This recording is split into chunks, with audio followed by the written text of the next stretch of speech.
Assalamualaikum warahmatullahi wabarakatuh. Hai teman-teman semua, gimana nih kabarnya? Semoga kita selalu dalam keadaan sehat walafiat ya, amin. Baiklah teman-teman, di sini kami dari kelompok 1 kembali lagi dapat memaparkan materi kepada teman-teman semua. Sebelumnya, perkenalkan, saya Anis Nalatunia GE dengan NIM 22053006 bersama rekan saya. Assalamualaikum warahmatullahi wabarakatuh. Perkenalkan, nama saya Aulia Safira Putri dengan NIM 22053010. Nah, teman-teman, di sini kami akan memaparkan materi dari mata kuliah pengantar manajemen dan kami mengucapkan terima kasih kepada Ibu Nita Sofia, SPD MPDS, selaku dosen pengampu mata kuliah ini. Pada video sebelumnya, kami telah membahas materi tentang konsep dasar manajemen. Nah, pada video kali ini kami diberi kesempatan untuk membahas materi dengan judul besarnya yaitu struktur dan desain organisasi beserta definisi dari struktur organisasi. Nah, nantinya kita akan membahas 3 poin-poin penting yang akan kita bahas pada pertemuan kali ini. Poin yang pertama yaitu terkait dengan desain dan bagan organisasi. Poin yang kedua yaitu terkait dengan sentralisasi dan desentralisasi organisasi. Dan poin yang terakhir yaitu hubungan koordinasi dan rentang manajemen dengan struktur organisasi. Baiklah, agar mempersingkat waktu, kita masuk saja kepada poin yang pertama, yaitu mengenai desain dan bagan organisasi. Apa sih sebenarnya struktur organisasi itu? Mari kita bahas. Dalam buku Perancangan Organisasi dan Sumber Daya Manusia, Mariana Simanjuntak dan kawan-kawan menuliskan bahwa pengertian dari struktur organisasi adalah susunan komponen-komponen atau unit kerja dalam organisasi. Selanjutnya dari buku Manajemen Sumber Daya Manusia di Era Evolusi Industri 4.0 karya Prayogo, Kusumaryoko, Robbins, dan Judge. Mereka mendefinisikan struktur organisasi adalah sebagai cara pembagian, pengelompokan, dan pengordinasian tugas atau pekerjaan secara formal. Nah, teman-teman, berdasarkan pengertian tersebut dapat kita simpulkan bahwa struktur organisasi ini merupakan susunan serta hubungan antara tiap-tiap bagian dalam organisasi, baik itu secara posisi maupun tugas, demi mencapai tujuan bersama. Nah, setelah kita mengetahui definisi dari struktur organisasi tersebut, maka kita perlu ketahui pula fungsi dari struktur organisasi. Dalam buku Perilaku Organisasi, karya Tri Ngudi Wiyatno dan kawan-kawan, fungsi penting struktur organisasi diantaranya yaitu yang pertama memungkinkan proses komunikasi berjalan lebih baik. Yang kedua yaitu membuat hubungan pelaporan itu akan lebih jelas. Yang ketiga yaitu memudahkan pertumbuhan dan ekspansi organisasi. Dan yang terakhir yaitu dapat memudahkan dalam pelaksanaan dan penyelesaian tugas. Nah, jadi struktur organisasi yang akan dibentuk pastinya struktur organisasi yang baik. Yang baik itu tentu saja harus memenuhi syarat sehat dan efisien. Nah, teman-teman, pada bagian poin pertama ini kita akan membahas desain dan bagan organisasi nih. Desain organisasi ini sendiri memiliki pengertian yaitu proses pembuatan keputusan yang dilakukan oleh seorang manajer untuk memilih-milih struktur organisasi yang sesuai dengan strategi, baik itu untuk organisasi ataupun lingkungan tempat anggota organisasi melakukan strategi.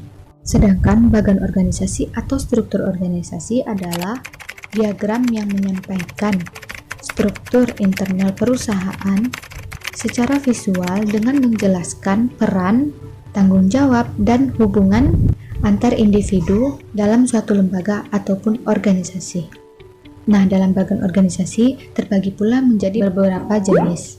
Di antaranya yaitu ada organisasi garis atau lini, yang kedua organisasi garis atau lini dan staf, yang ketiga organisasi fungsional, yang keempat ada organisasi divisional, dan yang kelima yaitu organisasi matriks.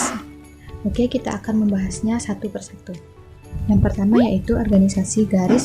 Bentuk organisasi ini yaitu seperti ini, di mana ciri yang mendasar dari organisasi ini yaitu jabatan yang ada di dalam organisasi terletak secara vertikal.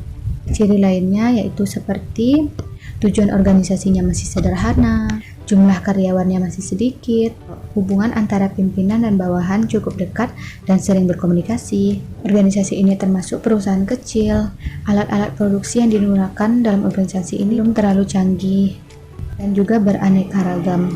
Dan yang terakhir yaitu spesialisasi belum terlalu banyak, sehingga dibutuhkan secara khusus. Kedua yaitu organisasi garis atau lini dan staf.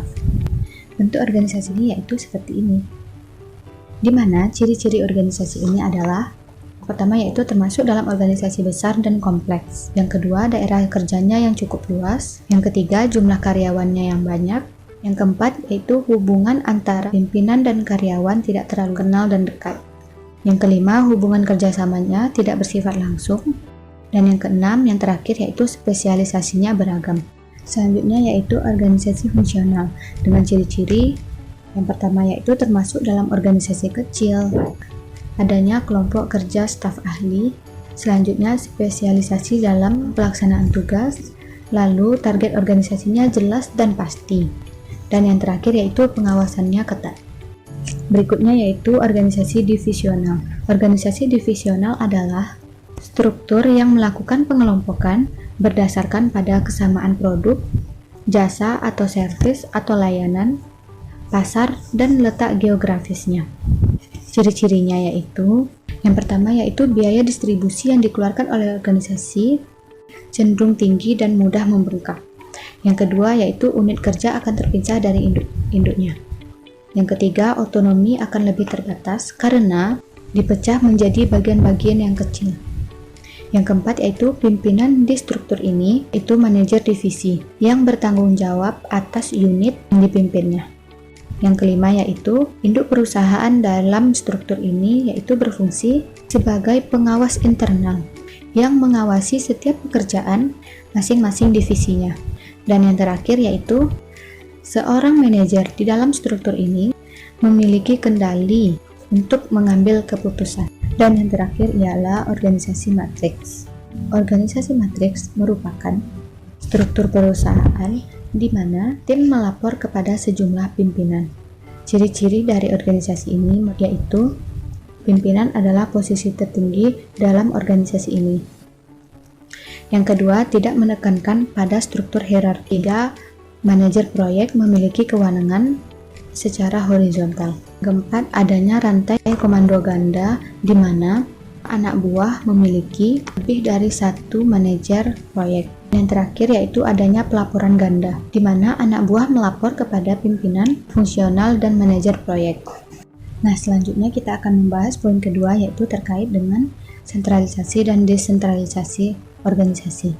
Sentralisasi dan desentralisasi merupakan dua istilah yang tidak lagi asing di telinga kita saat ini. Sentralisasi banyak digunakan pada pemerintahan lama di Indonesia sebelum adanya otonomi daerah. Sentralisasi berasal dari bahasa Inggris yang berakar dari kata centre, yang artinya adalah pusat atau tengah. Dan secara terminologi, sentralisasi adalah seluruh wewenang yang terpusat pada pemerintahan pusat. Jadi, sentralisasi maksudnya di sini adalah memusatkan seluruh wewenang kepada sejumlah kecil manajer atau yang berada di posisi puncak pada suatu struktur organisasi. Baiklah teman-teman, segitu saja pemaparan materi yang dapat saya sampaikan. Selanjutnya, istilah desentralisasi akan dilanjutkan oleh rekan saya. Saya akan menjelaskan tentang desentralisasi. Desentralisasi adalah suatu bentuk pemberian kewenangan kepada unit-unit atau pengelola-pengelola dengan tingkat kewenangan yang lebih rendah di dalam suatu struktur organisasi. Tujuan asas desentralisasi adalah untuk meningkatkan efektivitas dan produktivitas dalam pencapaian tujuan organisasi. Tidak hanya itu, pemberian kewenangan dari atas ke bawah ini juga diharapkan dapat membentuk delegasi yang mampu mengambil keputusan secara mandiri. Desentralisasi terbagi menjadi 4 hal. Yang pertama, desentralisasi sebagai penyerahan kewenangan dan kekuasaan. Yang kedua, desentralisasi sebagai pelimpahan kekuasaan dan kewenangan.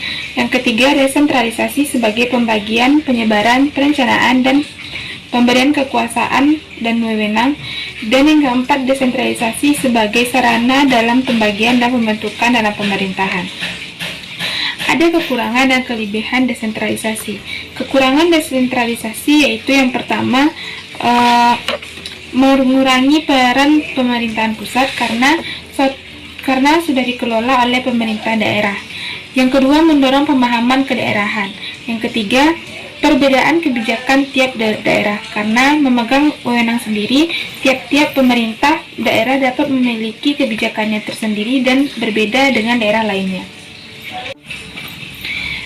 Adapun kelebihan desentralisasi, yang pertama meningkatkan efektivitas, yang kedua memperpendek birokrasi, yang ketiga meringankan pemerintahan pusat, karena pemberian wewenang kepada pemerintahan daerah dapat meringankan pekerjaan pemerintah pusat dalam berbagai hal, dan yang keempat kemajuan daerah dapat merata.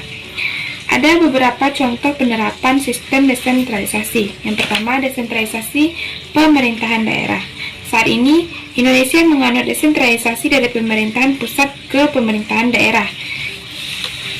Yang kedua, ada desentralisasi fiskal. Bidang-bidang fiskal juga menganut sistem manajemen desentralisasi, yaitu penyerahan wewenang fiskal dari pemerintah pusat kepada pemerintahan daerah dalam hal mengatur keuangan daerah dan pemungutan pajak di luar pajak pusat. Di Indonesia sendiri, bidang fiskal menganut sistem desentralisasi secara resmi sejak tahun 2001 hingga kini. Pemerintah pusat melimpahkan wewenang kepada pemerintah daerah dalam hal pengelolaan keuangan daerah serta pemungutan pajak. Materi selanjutnya adalah hubungan antara tentang manajemen di seluruh organisasi dan struktur organisasi. Semakin sempit tentang manajemen, struktur organisasi akan berbentuk tol, dengan banyak tingkat pengawasan di antara manajemen puncak dan tingkat paling rendah. Koordinasi adalah salah satu fungsi manajemen yang tidak bisa terpisah dari fungsi manajemen lainnya, karena fungsi koordinasi adalah fungsi yang menghubungkan fungsi-fungsi manajemen lainnya. Banyak literatur mengatakan bahwa fungsi organisasi merupakan fungsi manajemen yang paling penting. Baiklah teman-teman, mungkin itu saja yang dapat kami sampaikan pada video kali ini. Terlebih dan terkurangnya kami mengucapkan mohon maaf sebesar-besarnya jika dalam pemaparan materi tadi terdapat salah kata dan sebagainya. Dan jika teman-teman memiliki pertanyaan ataupun ingin menambahkan materi, kami persilahkan teman-teman semua untuk memaparkannya di forum diskusi kita. Akhir kata saya ucapkan wassalamualaikum warahmatullahi wabarakatuh.